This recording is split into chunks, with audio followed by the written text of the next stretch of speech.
Hey everyone, welcome back to That Figure Skating Show. England, it was your first Grand Prix. Y'all right? Let's start off with the women's event. Winner of the gold medal, Mai Mihara of Japan. With the silver, American Isabeau Levito. And with the bronze, Anastasia Gubanova of Georgia. Big story here, Mai Mihara finally breaks her fourth place Grand Prix curse. The 23-year-old has been through it. In 2016, after qualifying for the Junior Grand Prix final, she was hospitalized and diagnosed with juvenile arthritis. So of course spent many years dealing with health problems, but always came back to skating. Always on the cusp of just making Japan's Olympic and world team. Other than a silver back in 2018, she had 4 Grand Prix finishes in 4th place. But not this time.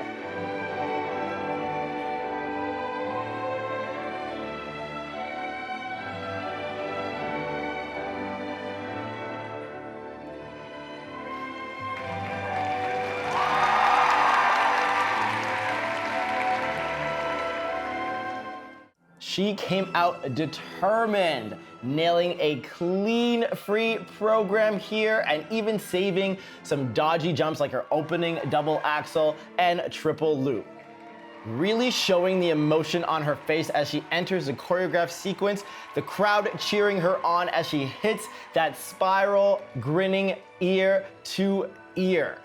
Her celebratory Circe run out of her final position was just the extra sprinkle of happiness and warm feelings that we all wanted to see and feel. She is rewarded, hits a new PB in the free, and is moved to tears when she realizes that she will receive her first ever Grand Prix gold. Let's head to our silver medalist, Isabeau Levito of the US. Another strong Grand Prix showing here for the reigning junior world champion. A perfect short program puts Isabeau just decimal points behind Mihara with gold in her sights as she heads into this free program. Opens the free with a triple Lutz triple loop, the jump that gave her problems at Skate America, none seen here. And she repeats that feat 6 more times, plus maxing out on all her levels. She lays down yet another clean performance. The 15-year-old is rewarded with a new PB, but it is not enough to catch Mihara, who pulls ahead by just over 2 points. What I really like about Isabeau is that her skating technique is really advanced for someone so young. She has these dancer-like forward cross cuts and just details. This is her first year on the Grand Prix circuit. I think we will definitely see her at the Grand Prix final. We still have 2 more events to go, but cannot wait to see more of this American. And last but not least, a big congratulations to the bronze medalist, Anastasia Gubanova, who enters her first senior Grand Prix and leaves with a medal. Let's head on to the men. With the gold, Italy's Daniel Grassl. With the silver, Deniss Vasiljevs from Latvia. And with the bronze, Shun Sato of Japan. Now, of course, in every skating event, it's always who has the cleanest skate who will win the day. But in this men's event, it was who would make the least costly mistake. It was kind of a mess. Including from the gold medalist, Daniel Grassl. He sat in second place, about 3 points behind Roman Sadovsky of Canada, after a mistake on his combo jump in the short program. In the free, he opens up with a beautifully secure quad Lutz, then takes a hard fall on the subsequent quad flip. That doesn't shake him though. All other jump passes are good to go. Daniel really utilizing his unique flexibility, using full body movement in his choreography and spins. I am always and will forever be obsessed with Daniel's programs and body movement. It kind of reminds me of like a zombie reanimating after like all its bones have been broken. The one mistake program will deliver him a big score of 177, just 10 points shy of his Olympic PB. This will deliver him his first Grand Prix gold, and he becomes the first man from Italy to win a Grand Prix title. Now, the only cleanish skate and my skate of the event came from Latvia's Deniss Vasiljevs, who laid it down. Comes here after a not-so-fun skate Canada, third after the short. Comes into this free with Shun Sato skating before him. Deniss will need a 165 to overtake him. His PB for the season so far is only 145, so you will have to beat it by over 20 points. Opens up his Dvorak free with a quad sow. Not perfect, but he will take it. Then he just kept getting better and better. Only other mistake, doubling a planned triple sow. Doesn't hurt him a lot, and we don't care. The crowd is going wild as he hits his final position.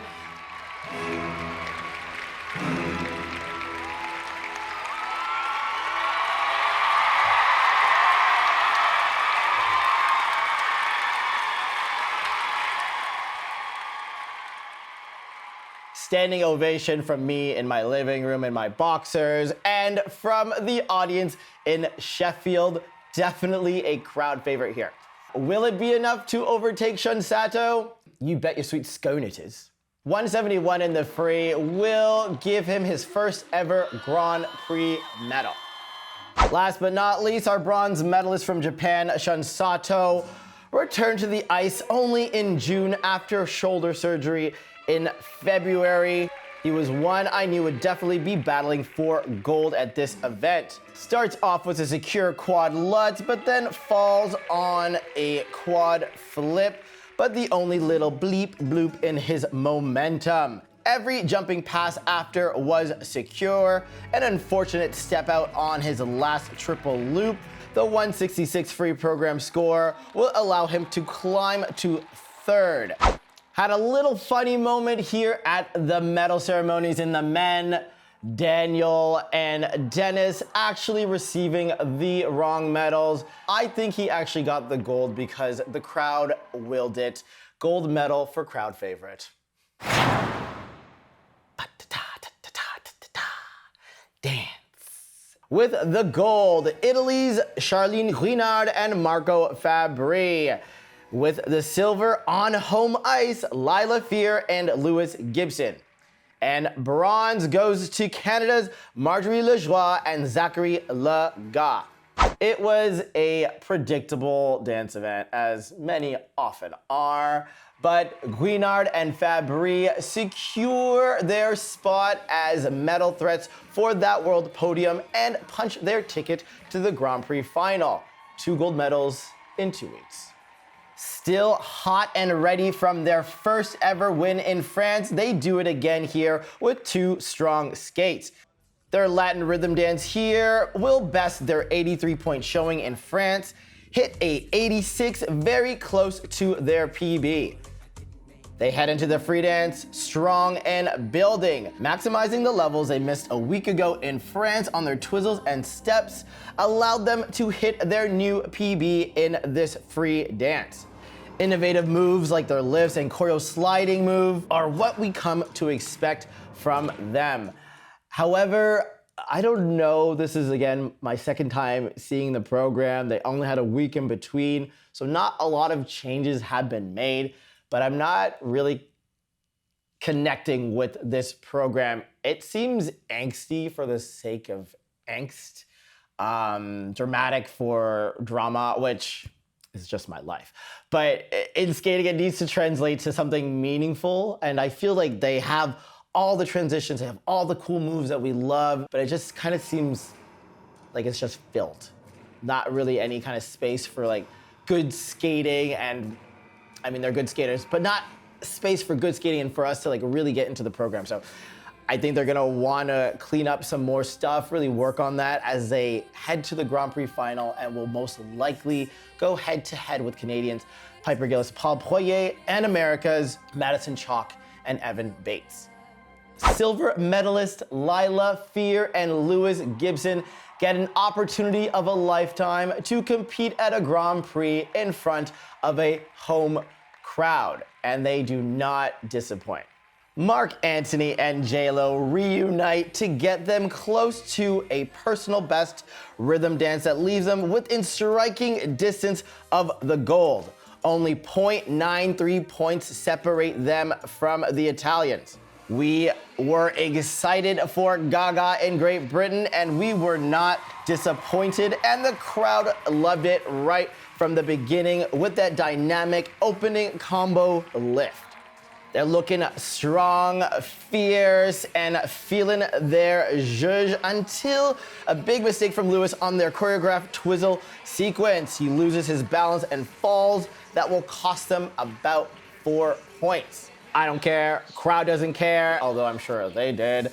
Finish strong with that energy-inducing choreo sequence and assisted jump. I really love that board/wall moment. It's giving my song is on at the club. I have some liquid courage and there's an empty wall.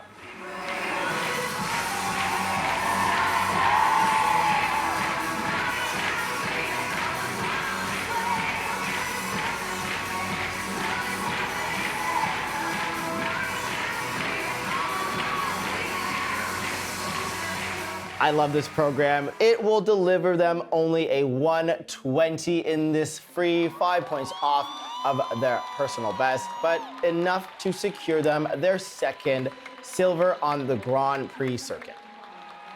The bronze medalists, Canadians Marjorie Lajoie and Zachary Legas, another decent showing here for them.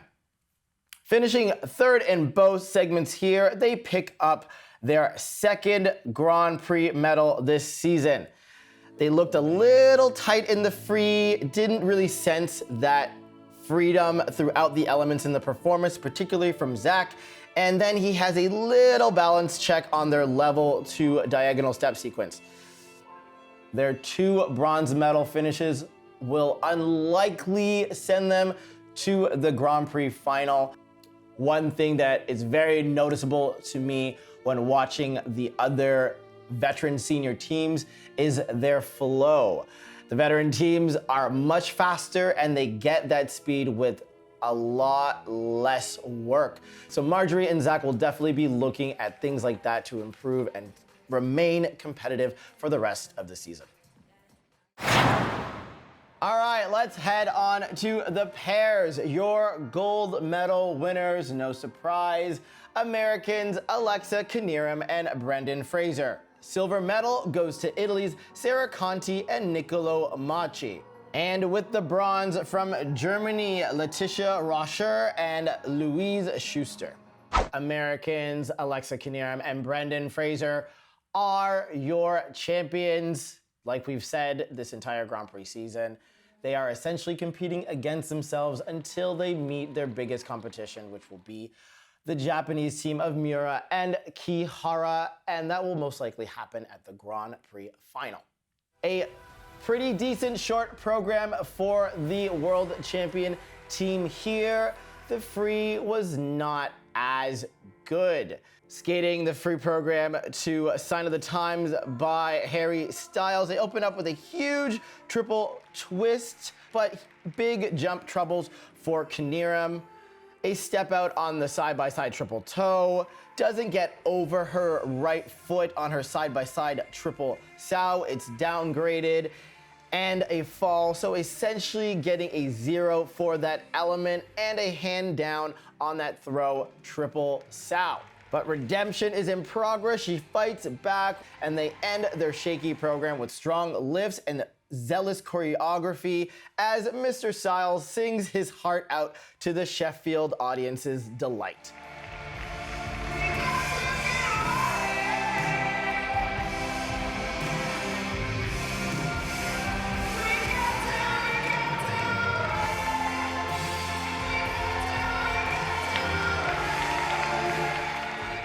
Although not as clean as Skate America, they still best that score with a season's best of 129, a far reach from their 144 free program they got at Worlds. However, they secure a 20-point win, like I said, competing against themselves. They make history again, becoming the first US pair team to ever win multiple Grand Prix in one season. The Americans will have some time to go back home as they prepare for the Grand Prix final. Like we mentioned before, their big competition, the Japanese team Miura and Kihara, put up a 138 at Skate Canada, and that's with a big mistake on a side-by-side jump. That is 10 points higher than anything the Americans have put up so far. So they are going to want to go home and try to fill in those gaps.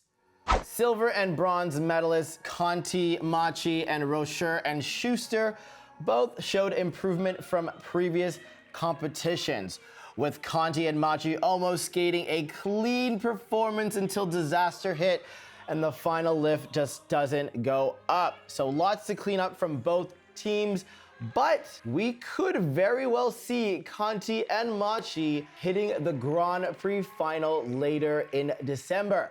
We still have a few more Grand Prix to go, but anything can happen in this wide open pairs event. All right, my darlings, well, that's it. This is my terrible accent. Let me know what you think of my terrible accent and what was your favorite part of the Great Britain. I'm gonna stop now. The Sheffield Grand Prix in Great Britain. I know Lady Gaga was my fave, but I think Deniss takes it. Let us know in the comments below, and we will see you for the next Grand Prix. I know you loved that video. So subscribe so you don't miss anything, and watch more videos because you loved it so much.